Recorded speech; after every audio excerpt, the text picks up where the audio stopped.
right, hello everyone. Welcome to our virtual event space. So my name is Allie, and I'm your host for this evening. And I am so excited to be introducing Julie Murphy and Natasha Polis here to discuss Julie's newest novel, If the Shoe Fits. But before we get into the good stuff, I just want to quickly thank you all so much for tuning in. As much as we miss having you all in the bookstore, it has been such a delight to expand this online program to connect readers and authors in a virtual space. So thank you all so much for tuning in and buying books. Your support is what makes all of this possible. So I will be linking books in chat all evening, so it'll be super easy to go find them. For those of you in the Seattle area, come on in. All of our 3 locations are open, or you can place an order online and come pick them up in store. Or if you're not local, we do ship. And once again, we are so grateful for your support. So while you're over on the website, I definitely encourage you all to go check out some of our other upcoming events. I especially want to draw some attention to our upcoming bookstore Romance Day celebration on Saturday, August 21st. There will be 6 lovely romance authors here on Zoom, all in conversation that evening, including Lish McBride, Allison Cochran, Jane Ann Krentz, Gail Carriger, Sajni Patel, and Olivia Waite. So definitely go sign up for that if you would like to join us for that conversation. And if you'd like to stay in touch with our community, you can of course sign up for our newsletter. It's a weekly update about events and exciting releases, our online book clubs, and of course you can follow us on any of the major social media platforms. We are at Third Place Books for the quickest updates and recommendations. So we are here for about an hour. And towards the end, we will be taking questions. So if you have any questions, which we very much hope that you do, go ahead and leave those in the Q&A box, which should be either at the top or bottom of your screen. It is different than the chat box, which is great for virtual applause and connecting with each other. We'd love to know where you're from or your latest favorite read. But when it comes time for questions, do make sure that those end up in the Q&A so we can most easily find them. Before we get started, I'd like to remind everyone of our commitment to ensuring the safety and well-being of event attendees and guest authors. So in our chat and question spaces, please do lead with kindness and refrain from any inappropriate behavior or harassment. And finally, there are auto-generated closed captions available at the bottom from the menu at the bottom of the screen. Select the live transcript button to enable or disable them. And I believe that is all of my housekeeping. So without further ado, I am so thrilled to introduce Julie Murphy, the New York Times bestselling author of several books, including Faith, Ramona Blue, Dear Sweet Pea, and the Dumplin series, the first book of which is now a Netflix original movie starring Jennifer Aniston. In her newest novel, If the Shoe Fits, a fashion-loving shoe enthusiast accidentally becomes a body positivity icon when she joins a popular reality show. So this is the first book in a new adult series of contemporary romances based on favorite fairy tales. So in conversation tonight, I'm so pleased to introduce Natasha Polis, a full-time talent manager by day, a lifestyle influencer by night, and professional fangirl on the weekends. She has worked on an entertainment site, developed her own personal brand on YouTube where she shared her love of reading and pop culture, and now works full-time for a fashion brand as in influencer marketing. So thank you both so very much for being here. I am so excited to be a fly on the wall for this conversation. If you need anything, of course, give me a shout. My name is Allie. That goes for all of you in chat as well. I will be in there making sure everything is going well. And with that, I'm going to pass the stage to our authors. So welcome, both of you. Hi, thank you. We're so excited. We are talking about If the Shoe Fits, which is Julie's new novel, as Allie so beautifully introduced us. So Julie and I are really, really good friends. I don't even remember how we met Julie, but I do remember, I don't know if you remember this, but I was reading Dumplin and I tweeted about it like before it came out. And this was like, I think like 2015 or something. And you had responded to me and I was like full fangirl moments. It was like the wee years of being a YouTuber. Also, you're on mute, Julie. Well, You, that would change things. Thank you. I've been on Zoom all week, and that's the first time I've done that, if you can believe it. yeah, so Julie and I go way, way back, and I'm just super excited to be talking about this book. I was so excited when this got announced. Natasha's my young friend. On my Instagram stories, I was saying she makes me feel like Amy Poehler in Mean Girls from like, you keep me young, girls. Yeah, you crack me up. You know, I always ask Natasha social media questions. You do a great job. I mean, you really don't need my help. Thank you. Yeah, I'm so excited to be here with you tonight. This is so great. You love fashion, you love books, and you love Disney. So I feel like this could not be a better setup. Like, okay, I'm gonna ask you about the synopsis, but I'm just saying I am chapter 27, I think, of this. And what I was chapter 27. I don't want to give spoilers away. Okay. I'm checking for my own. 8862. Does that give you a clue? Mm-hmm. It's a good chapter. I stopped right before. But I was telling my best friend Heather, I'm like, this book was literally written for me. I mean, it was. As the person who wrote it. Anyways, yeah, so if you want to go into a little synopsis of If the Shoe Fits. So, If the Shoe Fits is my first adult novel. What's really special about it is that it was not created in the same way that many of my novels have been created thus far. So If the Shoe Fits is part of a new line of books from Disney, a new line of books specifically for adults, but with, you know, YA crossover, YA friendliness within the books. And so each book is going to reimagine one of their iconic and classic Disney princesses as a romantic comedy and in a modern setting, and also, you know, reimagine the princess herself in a very modern and relevant way. So when I was approached to do this, they asked me who would be my first pick of princess, and I said Cinderella. So I'm sure we'll talk more about that momentarily, but the basic gist of If the Shoe Fits is our Cinderella is now Cindy. She is 22, so not far off from Natasha's age, right? I think, yeah. 5 years. 5 years. I'm 27. I'm oh my close God, to you're 30. still 18 in my heart, by the way.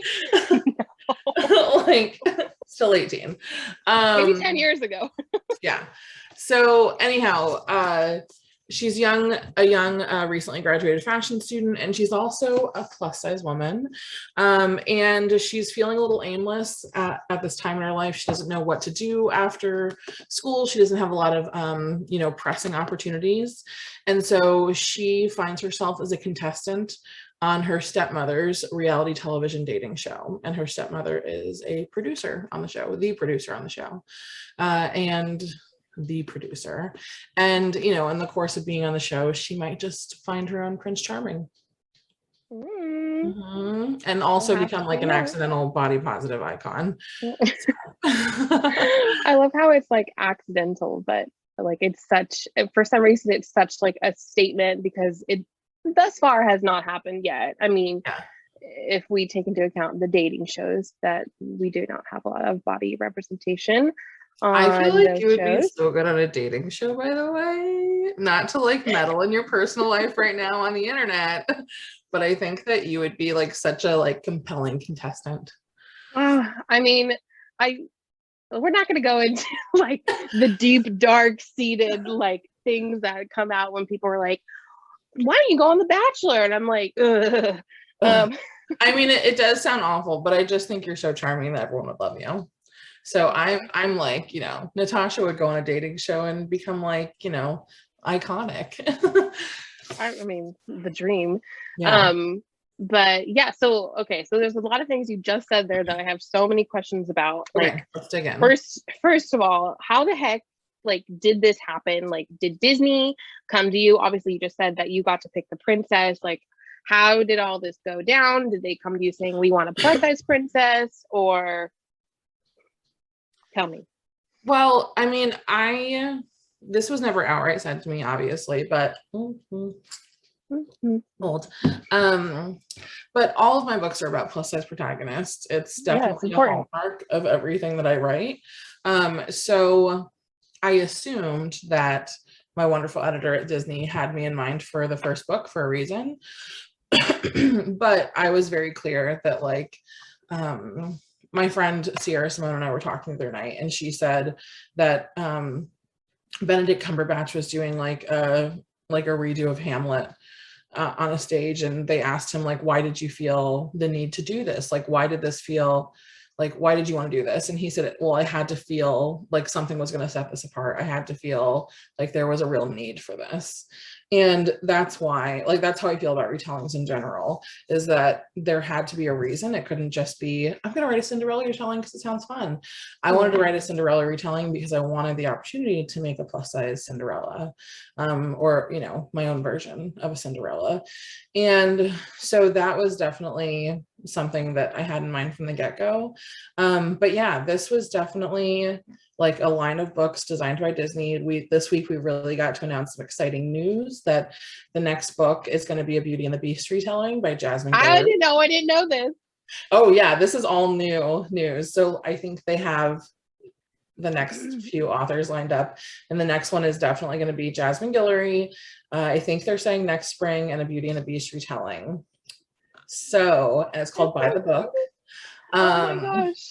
It's going to be so adorable and so fantastic. I love Jasmine stuff. I mean, I feel like this is, you know, the crossroads of everything I love. I love bringing plus size bodies into spaces that we've been previously denied. And I love Disney. Like like various Disney classics have always held a spot in my heart. I mean, you have literally a Disney shrine behind your head. So we connect on this. Yeah, we connect on this.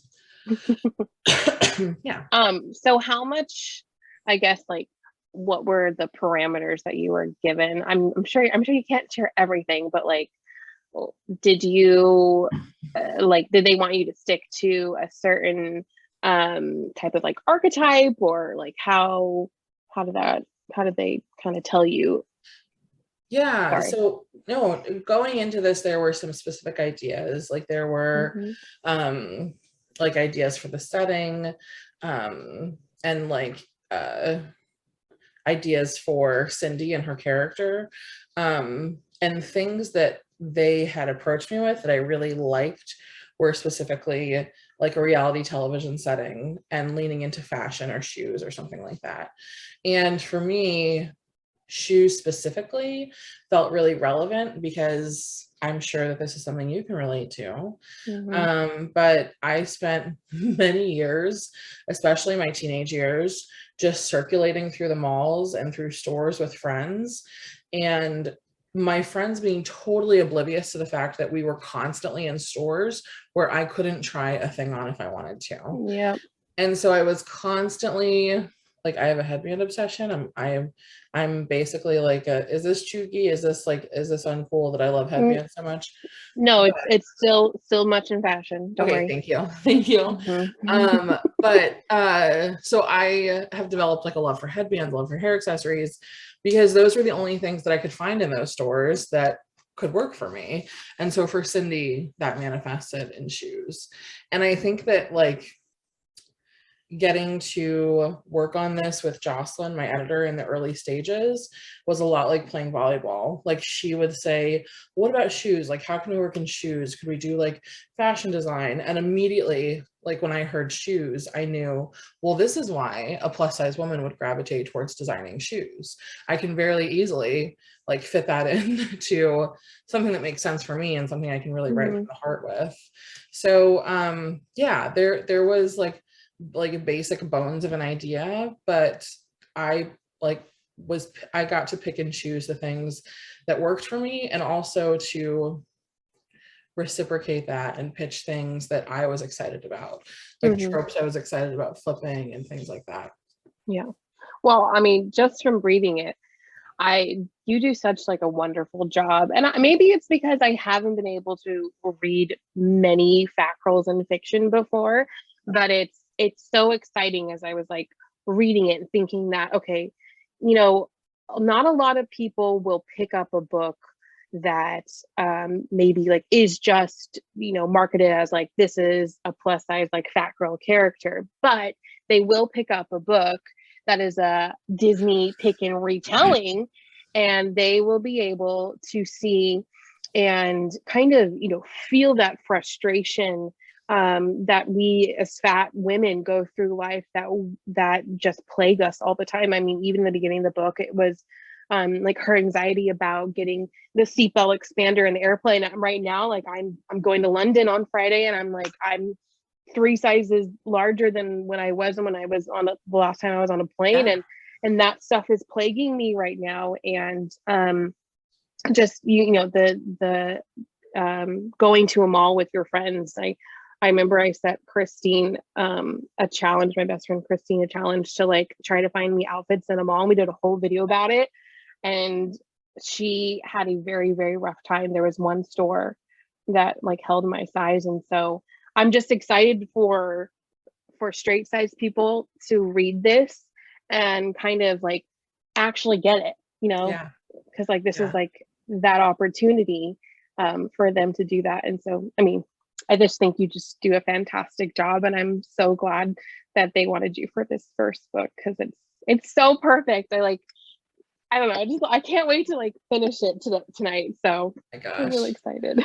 Well, you know, I think that for a long time in entertainment, we thought that the most accessible and the best way to do things was to be as general as possible, so that literally anyone could step into the shoes of a character. But I think that really we've found in the last like 4 to 5 years that the ticket to success and the ticket to a real hit is to be as specific as possible, and for people to find relatable moments in that specificity. So although there are plenty of people who can go into a store and try on anything they want, those people have still experienced moments in their lives when they have felt like an outsider, when they have felt othered. And so that's a moment that can be highly relatable to people who aren't even plus size. So I know that revelation has really changed how I write books and how I approach things, for sure. Yeah, no, I'm very thankful for you and filling that spot, and there's still more spots to be filled. Yes. Oh my gosh.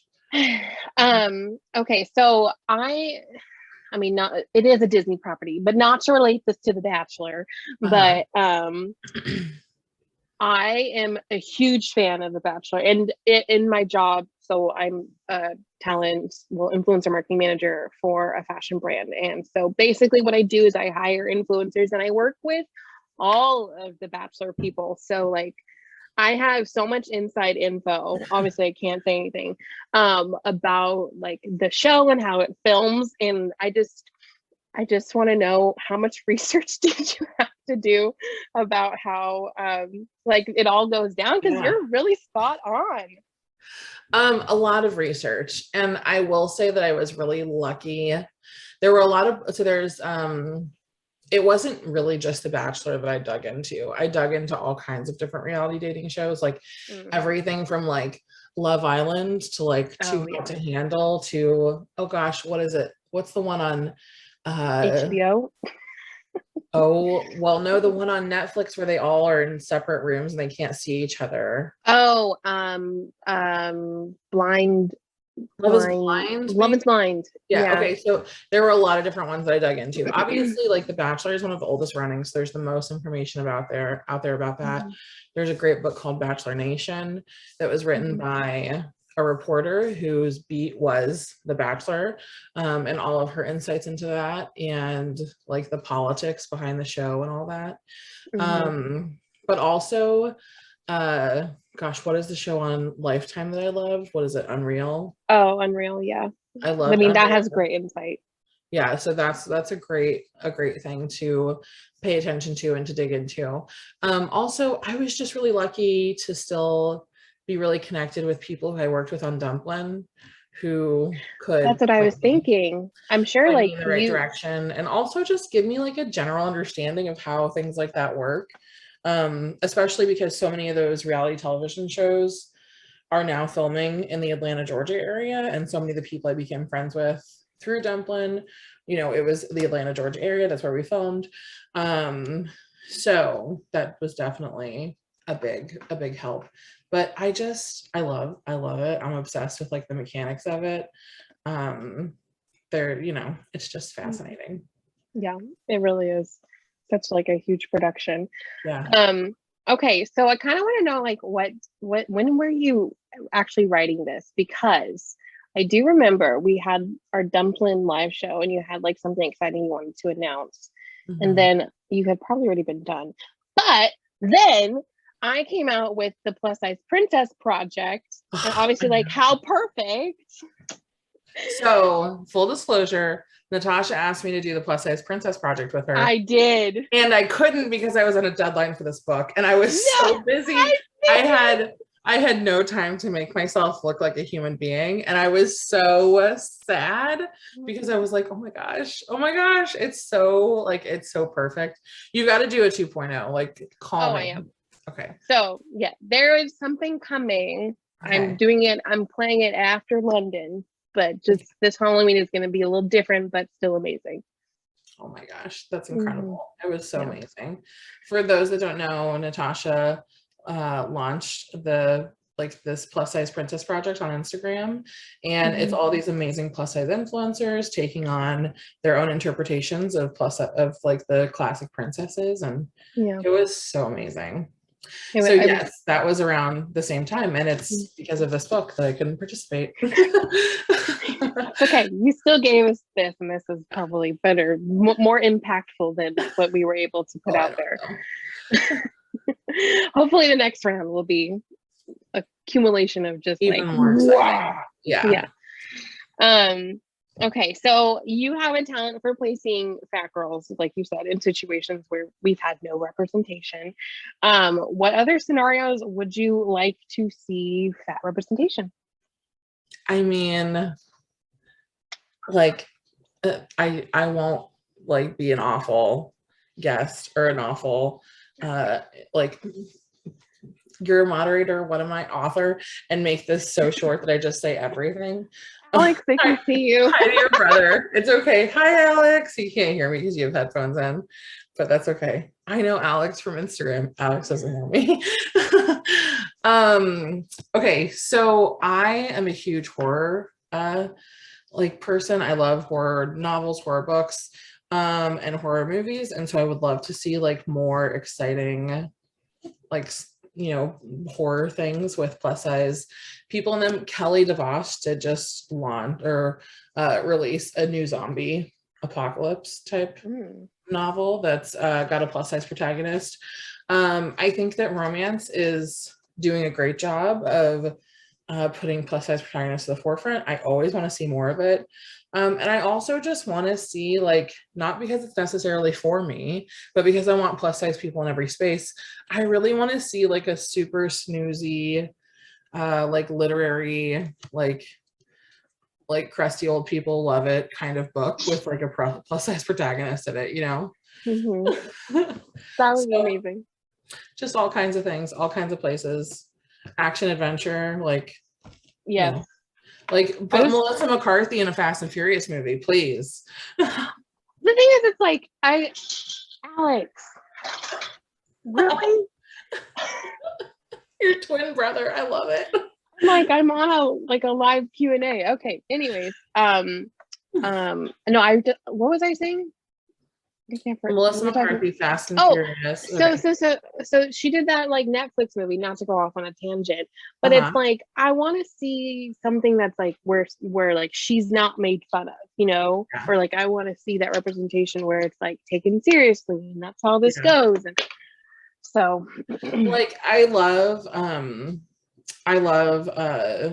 that movie, and I love the other one that she did too. I think it was just called Spy. But in all those movies, she's sort of like this like unlikely possibility. Mhm. I know.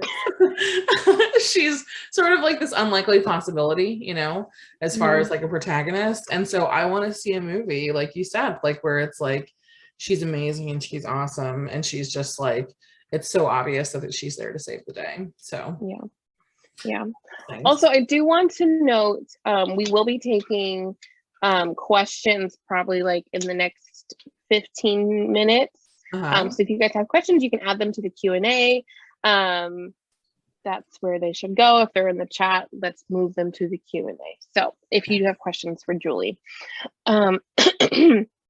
Okay, so hold on, I have all these questions. I don't know which one I want to pick. Okay, so what Disney princess would you want to dress up as for Halloween? Oh, I mean, like, I feel like I sort of have to choose Cinderella now, but the Disney princess that I have dressed up as in the past, because I always, like, up until like 3 years ago, had like dark black hair. I always dressed up as Snow White. Snow White. That's the person I actually do. Yeah, it's true. And before that, I mean, every year for Halloween, I'm constantly dressing up as Ursula. I have like 4 different Ursula costumes, so she's always a I want to dress up as Ursula. I have not done it yet. You have to. It's fun. I know. At some point, I will do it. It's hard when you work full time and you're an influencer. I know you're a full adult, and that's a costume that's like, are you going to commit to body paint? You know what I mean? Oh yeah. I did that for the Gamora thing that I did, and that was a 5-hour ordeal. Okay, so I know we mentioned this earlier, but for dating shows, like, because we haven't seen much representation, and besides me, since you already said it, but what other like plus size influencers would you want to see on, say, The Bachelor? Ooh, okay. I mean, well, she's getting married this year, so I can't say Rosie, but I think that Rosie would be great on the show like The Bachelor. Another person who has actually been on reality TV and who I think is also either in a serious partner relationship or married. She was on The Circle, but Sean Taylor. Do you know who Sean Taylor is? I follow her, yeah. Oh, she's just so great and so great at being like concise and smart. And so I would love to see her. Oh gosh. I mean, like, I love like all the classics like Gabby and Nicolette. Those are all people who I followed for years and years and years, who I think are all in serious relationships, because I feel like I know they were all my age and we've all like aged up at the same time. So I feel like you probably know of some younger influencers than I do. I do know like Rayanne Langus. She's more curvy than like plus, but like she actually it was like during the last season, like Matt season, which was a terrible season, but she actually did audition for it, so I want to see her. I want to see a plus size lady on there so badly. I do too, and I hope it goes as good as how Cindy accomplished her time on the show, right? There's like so many times in while I was reading this where there's scenarios that she goes through that I just wanted her to like speak up and say all the things that she was thinking in her mind. And I was so frustrated, but I'm sure it's because she's young and this is like it's kind of, I don't know, like when I was 22, like I was still like finding myself. I wasn't, this like seasoned, plus size person, where like you have a comeback for every single thing. So I'm sure, like, how do you go about that? Like kind of being like a champion in this world, like how do you go about that? Like writing someone who's young, like do you get as frustrated, or is that just kind of character growth for you? I mean, honestly, it feels really natural for me, and it makes me kind of think back to writing Dumplin. When I wrote Dumplin, I didn't fully understand what I was dealing with. I didn't think that it was going to be as widely, like, I shouldn't say celebrated because that makes me sound like a jerk, but like it's celebrated. as like widely received as it has been. And so I was just like maybe like 1 or 2 years prior to this, I had just then like fully started to accept body positivity and fat positivity. And I was so angry because I found out the only reason why I hated my body was because of the patriarchy. And so I wrote Dumplin in like a furious rage. And we don't really realize how much like it's not just a matter of like flipping on a switch and saying I love my body. Like it's such a journey after that. And your like energy towards it changes so much over the course of that time and as you get older, you know. And so I think that I really relate to Cindy, who is sort of like thrown into the limelight and is still fully understanding what it means to be who she is. Because that's what Dumplin felt so much like for me. Was I was so excited to share this book, but I was also still fully forming how I felt about my own body. And so it was a really challenging thing to go out there and be put on like national tours and be asked all these really intense questions about myself and my body, and to in some ways almost feel like I was being put on trial. And to also like have to like go home at the end of the night and be comfortable with who I was. It's a really big, difficult thing to balance, I think. Yeah. And I'm sure that you really feel that too. Like, I think that like any woman on the internet who is like a body positive influencer or fat positive influencer, so many people are constantly looking to you and sort of like treat your body as like an example of how things should be, or like people are constantly monitoring, like, did you lose weight? Did you gain weight? Like, and always like unloading very personal things on you. So, you know, it's a lot. It's a journey. Yeah. I think like I like my followers, like we're tight. Like we get each other. I do get some people who unload a lot. I'm sure you do too when you're DMs, and they sometimes it can be sometimes I can't answer them because it's a little bit too much. But actually I found a lot of resistance in the fashion world, like literally just being in the hub of the brand that I work for. And the only reason why I took the job was because they went up to a size 3X, but it's just been, I mean, it's great because like I get to be their fit model for their 3X, but there's so much that like people don't understand about a plus size body, and especially in the fashion industry, because you have to actually be a fat person to understand the difficulties that we go through when we look for fashion. And that's why like I love that you brought fashion into this. And I think the thing, I wrote it down, this line that you said about people in the industry act like clothing is for everyone and fashion is for a select few. That's so good. And it's one of the true, I mean, you have many true statements, but I love that statement because it was something that I was able to relate to, because when I first started, like I had to be the one to tell them, I'm like, you can't just pick and select, you know, the 10th that get to go up to a size 3X. Like if you're taking me on this trip to Paris, I need that's not fair that I only get to choose from these selects, but every other straight size person gets to choose from the whole collection, you know, just because you think this is what a fat person is going to choose. So it's been a very like huge learning experience and a lot of fighting that I'm getting tired of. Like even when brands do start expanding and going up to other sizes, they don't always do the work of hiring fit models who are those sizes. Sometimes they just like add inches. They're like, oh, literally, well, make it wider. Yeah, no, they literally will take from their fit model, from the small or extra small fit model, and they'll just add. And so the whole thing is extremely ill-fitting. It's very Yeah. disappointing. So it's a constant battle, but I'm glad to know that someone like you is like on the ground level making things happen. Yeah, it's fun. Also, speaking of fashion, what designers would you want to see to be more inclusive of their size range? I think that like going back to high school, because I don't know if you know this about me, but I was actually supposed to go, I was accepted to FIDM when I was in college, or when I was in high school out in LA. And FIDM, my family had like just a crisis, a really bad crisis in our family.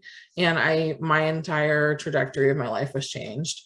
And so I wasn't able to go there, but I was so obsessed with fashion and pursuing that. And the designer who always like inspired me so deeply was always Marc Jacobs. Like I just always wanted to be like that weird, sort of like twiggy pixie feeling girl, you know. I loved that. So Marc Jacobs was always something that I wanted to see in my sizes. I feel like later on, like Kate Spade was something that I always wanted to see in my sizes. Like a dress, like dresses that I'm obsessed now with, like the Selkie dresses, how those come out into like larger sizes. I'd like to see them expand even more. It's so exciting. So I think we're like making very slow change, but some of it is just so like, I don't know, like so many big designers are starting to expand their lines, but they are choosing, like you said, like the most matronly things possible to offer. And then they get upset when plus size customers aren't buying into that. Buying it, and then they don't wear it. Yeah. Then they don't purchase their buys in other more trendier things that, you know, we all want to look cute. I don't know why that's such a hard thing to understand. And I think that this rule applies to books, to literally anything that you could be selling. But if you want to appeal to a marginalized community, you have to bring that marginalized community like onto your team so that, you know, your brand can start to speak that language. Yeah. Go hire some fat girls. Yeah. Okay, well, let me see.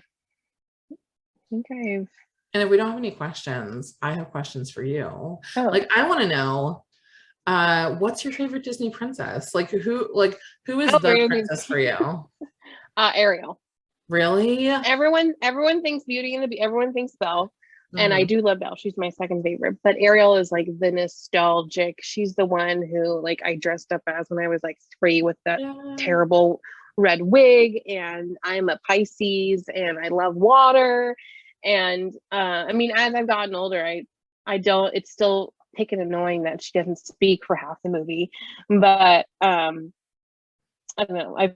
She's like my favorite, and her songs are the most fun for me to sing. Like Belle doesn't really have that great of like solos. I mean, if I were gonna be anyone in Beauty and the Beast, it would be, what's her face, the teacup. Oh my gosh. Oh, Mrs. Potts. Mrs. Potts, because I think that she has the best song in Beauty and the Beast, and I like old lady singing with her, like in my old lady voice. But Ariel was actually my second pick for the series, so if I had to choose anyone else, it would have been Ariel. Oh, that would have been so great. Well, who's your favorite Disney princess? So I think that like going back to like the very beginning, I think that it's definitely Ariel or Cinderella. But for me, Cinderella was like my first Disney princess. Like she was the one I connected with the most. In Ariel, I felt like very torn between like Ariel and Ursula. I love those two so much. But I just remember like at that age, like obsessing over Cinderella and specifically obsessing over like her black choker and literally looking for anything I could tie around my neck that would like look like this super cute black choker that I was obsessed with. So I think that it does, for me, it definitely does start with Cinderella in lots of ways.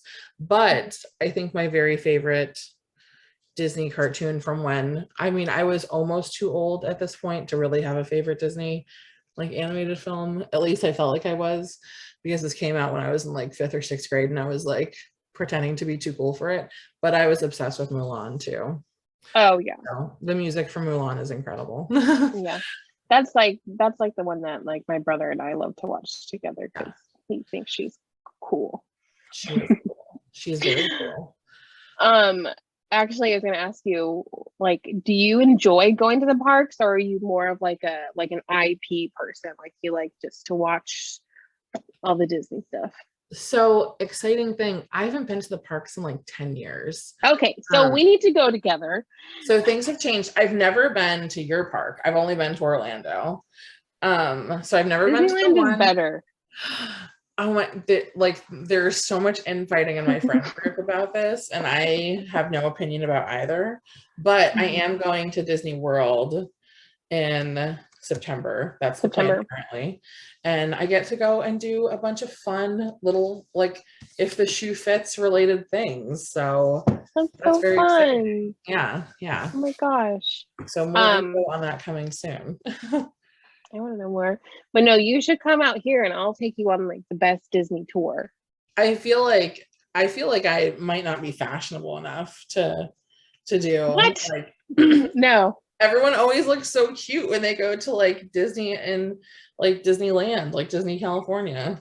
I mean, here's the thing. I pick the days that I want to look cute. The other days I will wear my biker shorts and large t-shirt and not wear a lot of makeup because I just want to do the rides and eat all the food. So I just am constantly in the state of sweating. So that's something. Oh, no, same. We had some questions that pop up. Oops. Yes. Oh, sorry. We'll move on to the Q&A. Okay, so this first one is, do you think this collaboration and support from Disney means they are potentially open to a future plus size Disney princess, not based around her weight? I mean, I certainly hope so. I would love to see that happen. I'm really lucky to get to work with Disney in another capacity on a Disney Channel project, which is an adaptation of one of my books that I'm working on with them, Dear Sweet Pea. Oh, that's right. For the Disney Channel. And they are very vocal about me very much leaning into the fact that like she's a plus size tween. They want that to be like very forefront and apparent. So I really do, because I, have worked in 2 different capacities for Disney in the last few years, I can tell you that they're definitely very, very aware of how important identity is to people. So I would like to see it. I don't know if it'll happen anytime soon, but I would love to see it like a curvy princess, That'd be great. I want to see it so bad. I know. Give it to me. Okay. So Jessica Casserly says, I loved If the Shoe Fits and all of Julie's YA novels. Oh, so nice. I'm curious if she has plans to write more adult novels after experience writing If the Shoe Fits. And you need to. Well, I have an adult book coming out next year, another one, and it's a romance, and it's definitely on the more like spicy jalapeno side. Yes. So it's so we'll get to announce that soon. So it's been a lot of fun working on it. Yay! Oh my gosh, I'm so excited. I need the arc, please. Yes. Okay. What is your favorite thing about If the Shoe Fits cover? Ooh, so I am really lucky in that this is not to say I didn't like the original covers or versions of this cover that were offered to me, but the original version of this cover I saw wasn't really the version of Cindy I had in my head, and I wanted her to feel much more fashion forward. I had this very specific idea for her gown from the get-go. So I got to write down to I was sending them like versions of her shoes that I imagined. I wanted for him to be missing his shoes. So I really love everything about them. I love that she is very obviously plus size. There's no effort to hide that she is bigger than he is. Which I really love and is important to me. And I just think it's very obvious from the cover that this trope of the shoe is flipped, which I love. Yeah. So I love a lot about it. I'm really happy. I remember when this was released, I'm like, holy moly, because she looks just like my best friend Heather, and I was like, this is perfect. I know, and so I'm sure that you could easily find Heather by visiting, or I don't know Heather's handle. Heather Traska. Heather Traska on Instagram, but she did an amazing post when the book came out with her and her husband, like a recreation of this fiance, and it's just so adorable and so cute, and she really does embody so much of what I think this cover is relaying. I'm pulling it up so cute because like she literally like look at oh shoot hold on, maybe you can see it now. Oh, look at that. I mean, she's got like the high-low dress on. She made him take his shoe off. It's very cute. So there's a lot I really love about it. What are some of your favorite representations of fat characters where being fat is not part of their character's plot story? I hesitate to say that being fat is never part of the story because it's you know, it always is part of anyone's identity, you know. So I mean, like there are books, I think like Dumplin is very much about being fat. Like Olivia Dade's romance novels are a great example of like the characters are dealing with the fact that they're fat and the fact that they're having to navigate the world. I think that anytime there's something about your identity or person that the world is resistant to, it's always going to be a part of the narrative in a book. But I do think Olivia Dade's books are a good go-to for that. And they're spicy. They're spicy. And I love, if you're looking for YA, I love Renee Watson's Love is a Revolution that came out recently. Sarah Hollowell has like a fantasy witchy type book coming out next month, and I can't remember the name of it right now. But I'm sure that Third Place Books might be able to find it and pop it in for us. But her name, she's a debut, Sarah Hollowell. That's I love that. Yeah, I'm trying to think of like non-weight focused, and I think that those are another one that is, I mean, again, it's not so central to the plot, but it's central to the character. But it's a graphic novel called I Am Not Starfire's Daughter, and it's about a chubby goth girl whose mom is a superhero, a super hot superhero, and it's just super adorable and great. So I want to read that too. For both Julie and Natasha, what is your favorite size inclusive fashion line or company? Ooh, I'll let you answer this first, Natasha. Okay, well, because I've been shopping like a maniac because I'm leaving for London next week. Nico, come here. Sorry, my dog wants to go out.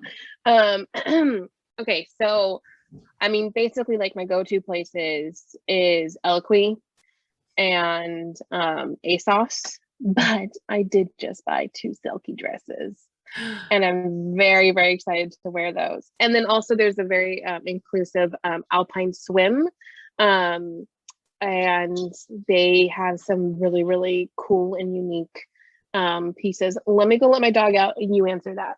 Okay. Alpine Swim is great. Your dog is so cute. Sorry. He's a big husky. Alpine Swim is so great. And I also really love Universal Standard for just some great basics. Oh yeah, Cameron Garrett, someone mentioned, writes plus size main characters. Cameron Garrett is great. But I love Universal Standard because I love like just how great and utilitarian their clothes are. I also love Eloquy and Torrid, which it was like my first job in high school, and they very kindly sent me some great clothes to wear on this little media tour. So good. Yeah. I've never gotten anything Universal Standard, right? Yeah. You want to know what you need to get? If you buy one thing at Universal Standard, everyone's gonna look at me like I'm banana pants. But they have like an activewear unitard thing that's like leggings and like tank top, like onesie, all connected, and it feels like actual butter on your body. Ooh. And if you are someone who likes to be active, and if you are not, that's fine, but if you are someone who likes to be active, it doesn't move. So you're not like pulling at a waistband or anything like that. Like it's just all one piece while you're moving around, and I really like it. I want to try that. Yeah. Okay, and then our last request is What does the naked cover look like? Ooh, scandal. This is always a surprise. This is like one of my favorite surprises when I get my books in. But this one is just the sweet baby pink. And I love it because Cinderella has like the pink and the blue dress, you know? It's like I know. so cute. And it's got I was yellow like, edges.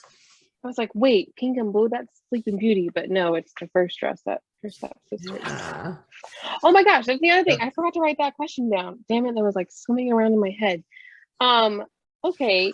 I love that you made this book like you made the family, or I guess the stepmom and the sisters like a real unit.